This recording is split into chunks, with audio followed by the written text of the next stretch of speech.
Hadis selanjutnya dari Abu Musa Al-Asy'ari radhiyallahu anhu, beliau berkata, Rasulullah sallallahu alaihi wasallam bersabda, "Inna mathala ma ba'athani Allahu bihi minal huda wal ilmi kamathali gaithin asaba arda atau arda, fakanat minha ta'ifatun tayyibatun qabilatil ma'a fa'ambatatil kala'a wal 'ushbal katsir."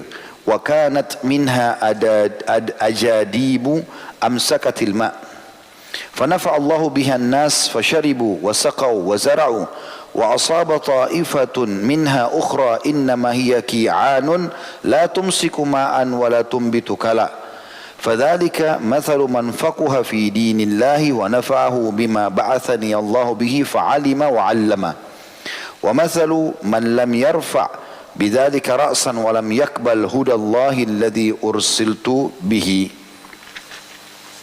Sesungguhnya perumpamaan hidayah dan ilmu yang Allah mengutusku dengannya adalah seperti hujan yang turun ke bumi. Di antara bumi terdapat tanah yang baik yang menyerap air, lalu ia menumbuhkan padang gembala dan rerumputan yang tebal.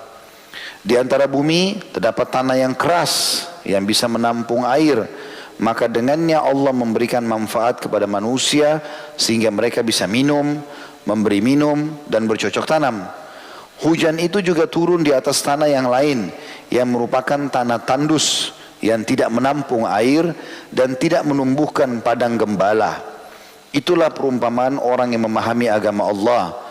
Allah memberinya manfaat dari apa yang Dia mengutusku dengannya. Lalu orang tersebut mengetahui dan mengajarkan, dan perumpamaan orang yang tidak sudi mengangkat kepala dengannya dan tidak menerima hidayah yang dengannya aku diutus. Hadis ini riwayat Bukhari nomor 79 dan Muslim 2282. Jadi Nabi SAW memberikan gambaran, ada kalau hujan turun tanah 3 jenis. Jenis yang pertama, begitu turun dia serap air hujan, lalu tumbuhlah tumbuh-tumbuhan. Seperti itulah, ya. Maka ini, ya, teman-teman sekalian, seperti perumpamaan orang yang belajar agama, dia belajar lalu dia faham. Seperti tanah subur, dia terima lalu tumbuhlah, bermanfaat bagi dia. Ada tanah, dan itu dia manfaatkan untuk orang lain juga. Ada tanah yang kedua, tanah tandus, keras. Dia kena air, tapi dia tampung air itu. Dia tidak nyerap, tidak juga tumbuh-tumbuhan, karena tanahnya keras, bebatuan misalnya. Tetapi karena ada ilmu, ada airnya, maka masih bisa bermanfaat bagi orang. Orang bisa mengambil air yang tergenang di situ. Ini perumpamaan orang yang belajar agama tapi dia belum mengajarkannya. Jadi tidak menumbuhkan manfaat buat orang yang banyak, ya, atau buat dirinya yang banyak, tidak seperti tanah yang pertama. Tapi tetap ada manfaatnya karena dia berilmu. Paling tidak dia mengamalkan buat dirinya sendiri. Tanah yang ketiga, tanah yang tandus seperti padang pasir. Sebanyak apapun hujan turun, tetap hilang air itu. Terserap ke bawah sekali lalu mengalir. Tidak tumbuh-tumbuhan, tidak juga subur tanah itu.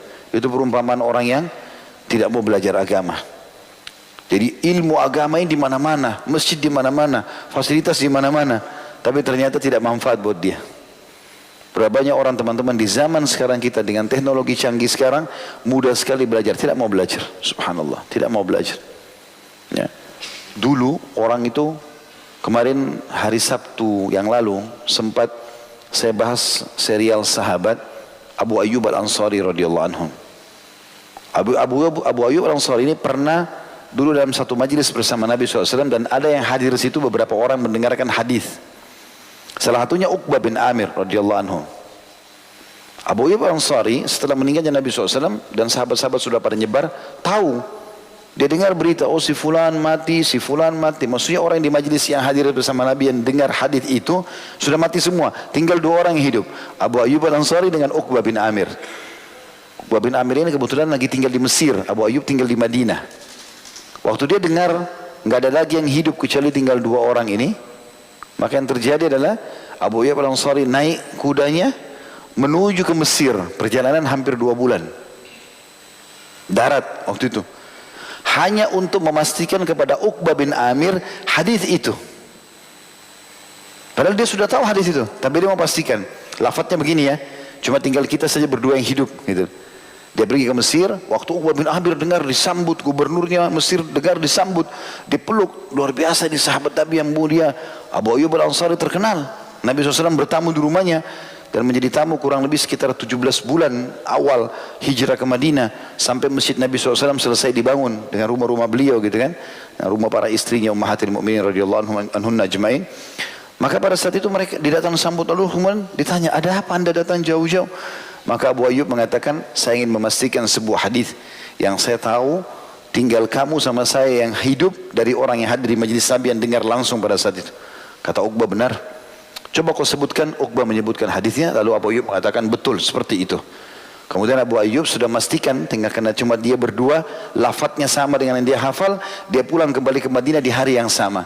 Sampai gubernur Mesir pada saat itu belum sempat memberikan hadiahnya kecuali di pinggiran perbatasan saja.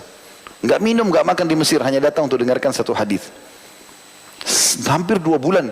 Pergi 2 bulan pulang, 4 bulan dengar satu hadis. Teman-teman, handphone antum sekarang ini tinggal buka, ketik, kelihatan semuanya.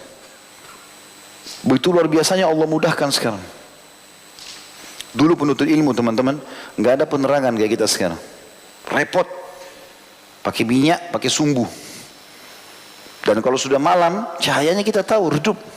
Kita saja sekarang kalau pakai 5 watt, 7 watt, kalau baca buku gelap. Kan? Zaman dulu orang pakai sumbu, lebih kecil. Tapi tetap baca malam hari. Imam Nawawi rahimahullah itu berdiri pegang buku di malam hari, kakinya satu sandar di tembok, satunya ya diberdirikan, nopang dirinya, tidur. Begitu buka mata, baca buku. Gelap loh ini. Tapi kita sekarang ada lampu.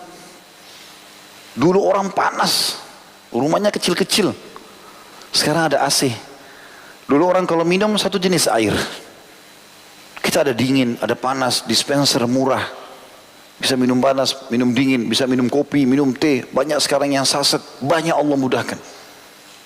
Saya melihat Allahu alam, ini nikmat Allah yang sangat besar, ikhwah. Sekalian, jangan sia-siakan. Begitu mudah kita belajar. Kita bisa meringkas banyak sekali ya, jalan dan waktu yang dulu orang tempuh susah payah untuk menuntut ilmu. Kita mudah sekali.